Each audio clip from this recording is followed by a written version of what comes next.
ઉત્તરાયણની તો વાત જ કરવામાં યંગસ્ટર જેને કહેવાય, યંગસ્ટર અમે હતા ને જ્યારે, તો ઉત્તરાયણ એટલે શું છે, રાહ જોતા કે ઉત્તરાયણ ક્યારે આવે. હાથે દોરો પાતા, પછી હાથે કલર બનાવી, હાથે એમાં કાચ નાખે, કાચનો ભૂકો, અને 2 દિવસ પહેલાં દોરો બોરો પાઈ તૈયાર રાખતા.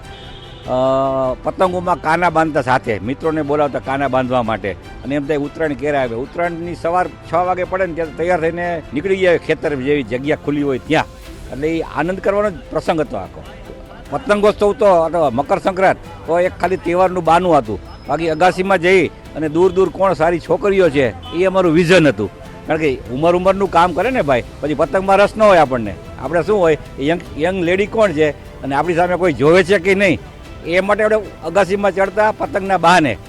અત્યારની વાત કરું તો અત્યારે અમારા માટે હવે આમ ખાલી જોઈ જ પતંગને, પતંગ આવે તો પકડી, પહેલાં તો એ કાવા બાવા નાખીને ખેંચતા ખરા. હવે પતંગમાં એટલો રસ નથી જેટલા જુવાન હતા અને એન્જોય કરતા.